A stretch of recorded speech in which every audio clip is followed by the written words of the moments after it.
Welcome back to creative J. ഇന്ന് നമ്മൾ ചെയ്യാൻ പോകുന്നത് നിങ്ങളിപ്പം തംബ്നെയിൽ കണ്ടിട്ട് വന്നവരാണല്ലോ അല്ലേ. നമ്മൾ ഇന്ന് ചെയ്യാൻ പോകുന്ന ഒരു സ്വാൻ സ്കൾപ്ചറാണ്. അപ്പോൾ അതിന് വേണ്ടിയിട്ട് നമുക്ക് അലുമിനിയം ഫോയിൽ എടുത്തിട്ട് ഇങ്ങനെ ഒരു ബേസ് ഉണ്ടാക്കിയെടുക്കണം. അപ്പോൾ നിങ്ങൾ ചോദിക്കും, എന്താ ഈ കുട്ടി ഇങ്ങനെ എല്ലാത്തിനും അലുമിനിയം ഫോയിൽ ബേസ് ആയിട്ട് എടുക്കുന്നതെന്ന്. കാര്യം വേറെ ഒന്നുമല്ല, അലുമിനിയം ഫോയിൽ വെച്ചിട്ടാണ് നമുക്ക് പെട്ടെന്ന് ബേസ് ഉണ്ടാക്കിയെടുക്കാൻ പറ്റുന്നത്. ഇത് പ്രത്യേകിച്ചും ഞാനിതൊരു സെപ്പറേറ്റ് എൻറ്റിറ്റി ആയിട്ട് സ്കൾപ്റ്റ് ചെയ്യാൻ ഉദ്ദേശിച്ചിട്ടുള്ളൊരു വർക്കല്ല. ഇതൊരു വർക്കിൻ്റെ കൂടെ ചേർന്ന് വരുന്ന ഒരു കാര്യമാണ്. അപ്പോൾ അത് എല്ലാം കൂടെ ഒരു വർക്കിൽ കാണിക്കാൻ പറ്റാത്തതുകൊണ്ട് നമ്മൾ ഇത് സെപ്പറേറ്റ് ആയിട്ട് കാണിക്കുന്നു എന്നേ ഉള്ളൂ. നിങ്ങൾക്ക് വേണമെന്നുണ്ടെങ്കിൽ അലുമിനിയം ഫോയിലിന് പകരം ന്യൂസ് പേപ്പർ തന്നെ ഈ ഒരു ഷേപ്പിൽ ചുറ്റിയെടുത്താലും മതിയേ. ഇനി നമുക്ക് ഇങ്ങനെ ഒരു ഏകദേശം ഒരു ഷേപ്പ് ആക്കിയതിന് ശേഷം ഒരു കമ്പി എടുത്തിട്ട് ഇതുപോലെ കൊക്കിൻ്റെ ഭാഗവും കഴുത്തിൻ്റെ ഭാഗവും ഇങ്ങനെയൊന്ന് വളച്ച് വെക്കണം. എന്നിട്ട് അത് ഇതുമായിട്ടൊന്ന് അറ്റാച്ച് ചെയ്ത് കൊടുക്കുക. ഇനി നമുക്ക് ആ ഒരു കമ്പിയിലും കൂടെ ഈ ഒരു അലുമിനിയം ഫോയിൽ ചുറ്റിയെടുക്കാം. പേപ്പർ ഉപയോഗിച്ചിട്ടും ഇങ്ങനെ ചെയ്യാൻ വളരെ എളുപ്പമാണ്. പക്ഷേ ഞാനിത് പെട്ടെന്ന് ചെയ്യാൻ വേണ്ടിയിട്ട് എനിക്കിങ്ങനെ ഷേപ്പിലൊക്കെ ഇരിക്കാൻ വേണ്ടിയിട്ട് ഞാൻ ഈ ഒരു അലുമിനിയം ഫോയിൽ ഉപയോഗിച്ചു എന്നേ ഉള്ളൂ. അപ്പോൾ അതുകൊണ്ട് അലുമിനിയം ഫോയിൽ എന്താ ഉപയോഗിച്ച് പേപ്പർ കൊണ്ട് ചെയ്യുമോ എന്നുള്ള ആ ഒരു കമൻറ്റ് നിരോധിച്ചിരിക്കുന്നു. നിങ്ങൾക്ക് വേണമെങ്കിൽ പേപ്പറും ഇതേപോലെ തന്നെ വെച്ച് ചെയ്യാവുന്നതേ ഉള്ളൂ. എന്നിട്ട് നമുക്ക് എത്രത്തോളം ആ ഒരു ഷേപ്പ് വേണോ അത്രയും അലുമിനിയം ഫോയിൽ ഇതുപോലെ ചുറ്റിയെടുക്കുക. കഴുത്തിൻ്റെ താഴോട്ട് വരുന്നതിനനുസരിച്ചിട്ട് വണ്ണം കുറച്ച് കൂടുതലായിട്ട് എടുക്കാൻ ശ്രദ്ധിക്കുക. അപ്പോൾ നമുക്ക് എന്തിനാണ് നമ്മളിങ്ങനെ ബേസ് ഉണ്ടാക്കുന്നതെന്നറിയോ? അത് വേറൊന്നുമല്ല, ബേസ് ഇതുപോലെ ഉണ്ടാക്കുകയാണെങ്കിൽ എന്തെങ്കിലും മെറ്റീരിയൽ വെച്ചിട്ട് നമ്മൾ ബേസ് ഉണ്ടാക്കുകയാണെന്നുണ്ടെങ്കിൽ നമുക്ക് അതിൻ്റെ പുറത്ത് ക്ലേ അപ്ലൈ ചെയ്താൽ മതിയാവും. അപ്പോൾ അതുകൊണ്ട് 2-3 ഗുണങ്ങളുണ്ട്. ക്ലേ കുറച്ചേ ആവശ്യം വരുള്ളൂ.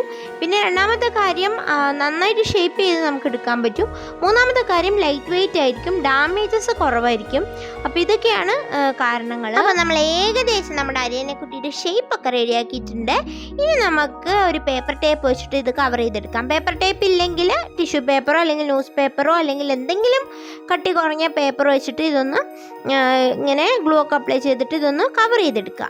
ഇനി നമുക്ക് അടുത്തായിട്ട് പേപ്പർ ക്ലേ എടുക്കാം. ഞാനിവിടെ പേപ്പർ ക്ലേ ആണ് യൂസ് ചെയ്തിട്ടുള്ളത്. നിങ്ങൾക്ക് ഏത് airdry ക്ലേ വേണമെങ്കിലും യൂസ് ചെയ്യാം. ഇത് നമ്മുടെ സ്വന്തം പേപ്പർ ക്ലേ ആണ് കേട്ടോ. അപ്പം ഇതിൻ്റെ റെസിപ്പിയൊക്കെ നമ്മൾ ഇതിന് മുമ്പ് 2-3 വീഡിയോസ് ആയിട്ട് ചെയ്തിട്ടുണ്ട്.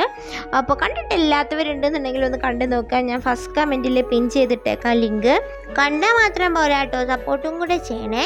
അപ്പോൾ നിങ്ങൾക്ക് പറ്റുന്ന പോലെ ലൈക്ക് ചെയ്യുകയും കമൻറ്റ് ചെയ്യുകയൊക്കെ ചെയ്യുകയാണെന്നുണ്ടെങ്കിൽ ഞങ്ങളെപ്പോലെയുള്ള വളർന്നു വരുന്ന യൂട്യൂബേഴ്സിനൊക്കെ അതൊരു പ്രചോദനമാവും.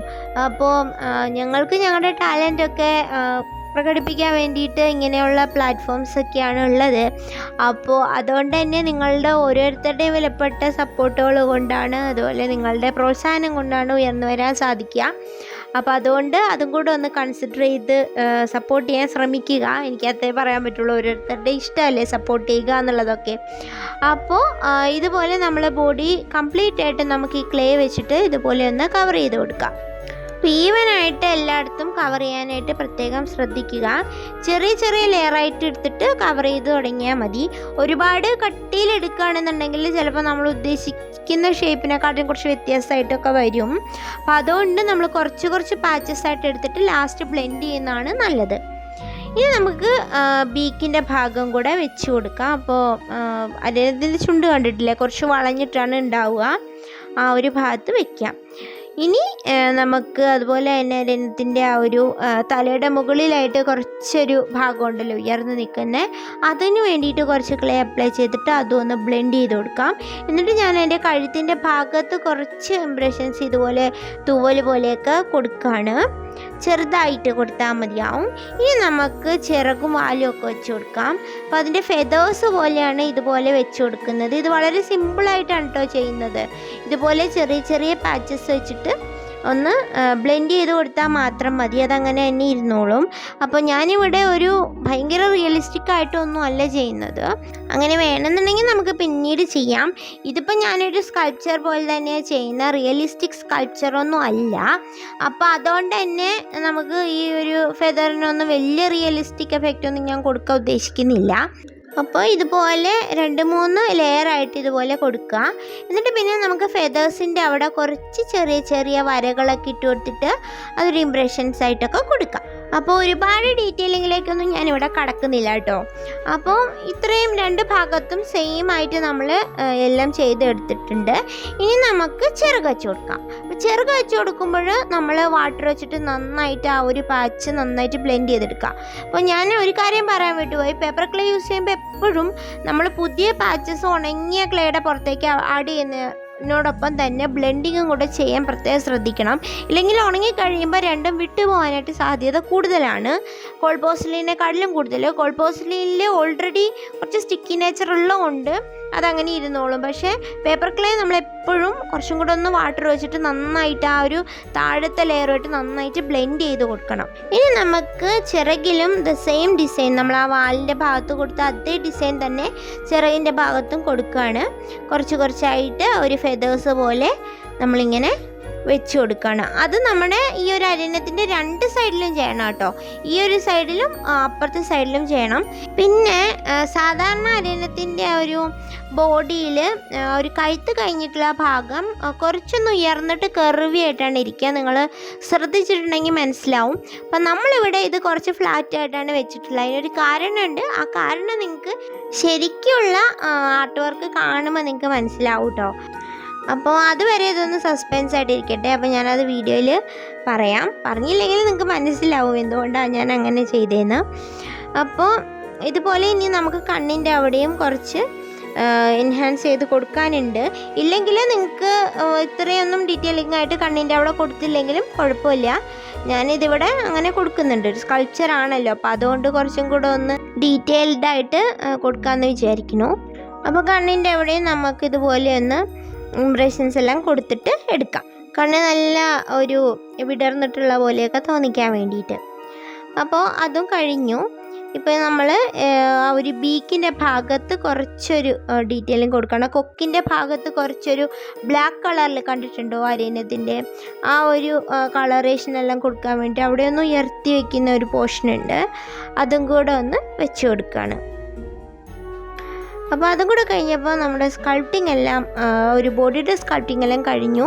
ഇനി നമുക്ക് നമ്മൾ ചെയ്യാൻ പോകുന്ന വർക്കിനെ ഡിപ്പെൻഡ് ചെയ്തിട്ടുള്ള കുറച്ച് ഡീറ്റെയിലിംഗ് ആണ്. അതുകൊണ്ട് തന്നെ നമ്മൾ അരണ്യത്തിനെ കുറച്ച് ഓർണമെൻ്റൽ ആക്കാൻ പോവാണ്. അതിന് വേണ്ടിയിട്ട് അതിൻ്റെ കഴുത്തിൽ കുറച്ച് ആഭരണങ്ങൾ ഇട്ട് കൊടുത്തിരിക്കുന്ന പോലെ ആക്കാൻ വേണ്ടിയിട്ട് കഴുത്തിൻ്റെ അവിടെ കുറച്ച് ക്ലേ അപ്ലൈ ചെയ്തിട്ട് മാല പോലെയൊക്കെ ഒന്ന് ആക്കി കൊടുക്കുകയാണ് ചെയ്യുന്നത്.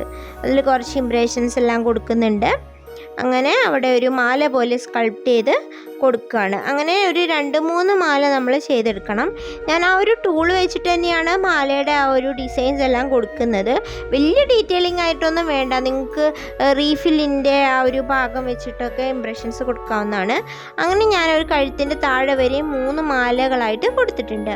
ഇനി നമുക്ക് ഒരു ഫസ്റ്റ് കോട്ടായിട്ട് സിമെൻറ്റ് പ്രൈമർ കൊടുക്കാം. ഞാൻ എപ്പോഴും പറയാറുള്ള പോലെ പേപ്പർ ക്ലേയുടെ മുകളിൽ ഒരു പ്രൈമർ കോട്ട് കൊടുക്കുന്നത് എപ്പോഴും നല്ലതാണ്. നിങ്ങളുടെ കയ്യിൽ സിമെൻറ്റ് പ്രൈമർ ഒന്നും ഇല്ലയെന്നുണ്ടെങ്കിൽ നിങ്ങൾക്ക് സാധാരണ വൈറ്റ് അക്രിലിക് പെയിൻറ്റ് കൊടുത്തിട്ട് പെയിൻറ്റ് ചെയ്തെടുക്കാം. പിന്നെ അരണ്യത്തിൻ്റെ കളറും വെള്ളയാണ്. അപ്പോൾ അതുകൊണ്ട് തന്നെ വെള്ള തന്നെയാണ് നമ്മൾ കൊടുക്കേണ്ടതും. 1, 2, 3 കോട്ട് വെള്ള പെയിൻറ്റ് കൊടുക്കുക.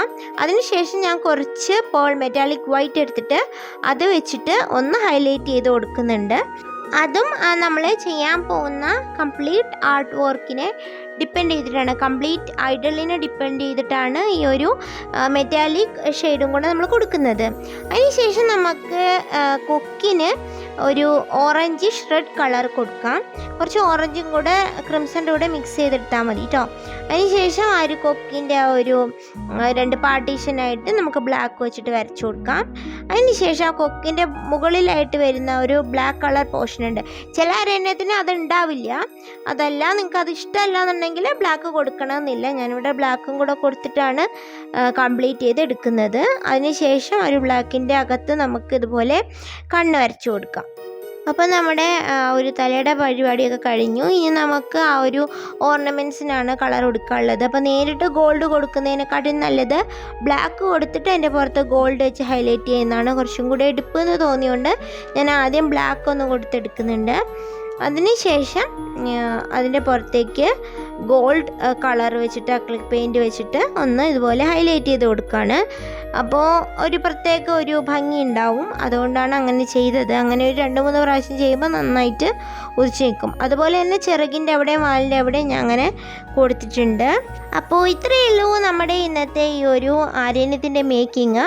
ബാക്കി നിങ്ങൾ തംബ്നെയിലിൽ കണ്ട ഒരു ഭാഗവും ബാക്കി കുറേ കൂടെ കാര്യങ്ങളും കൂടെ ചേർത്ത് ഈ ഒരു കംപ്ലീറ്റ് സ്കൾപ്ചറും ഈ ഒരു കംപ്ലീറ്റ് ആർട്ട് വർക്ക് എങ്ങനെയാണെന്നും നമുക്ക് അടുത്ത ദിവസം കാണാം. അപ്പോൾ എല്ലാവർക്കും ഈ ഒരു അരണ്യക്കുട്ടിയുടെ മേക്കിംഗ് ഇഷ്ടപ്പെട്ടു എന്ന് വിചാരിക്കുന്നു. എന്നോട് കുറച്ച് പേരൊക്കെ നേരത്തെ ചോദിച്ചിട്ടുണ്ട് അരണ്യത്തിന് ചെയ്യുമോയെന്ന്. നിങ്ങൾക്ക് ഇഷ്ടപ്പെട്ടെന്ന് വിചാരിക്കുന്നു. ഇഷ്ടപ്പെട്ടെങ്കിൽ തീർച്ചയായിട്ടും സപ്പോർട്ട് ചെയ്യാൻ മടിക്കരുത്. അപ്പോൾ നമുക്ക് പുതിയൊരു വീഡിയോ ആയിട്ട് ഇനി അടുത്ത ദിവസം കാണാം. Till then thank you for watching. Cheers!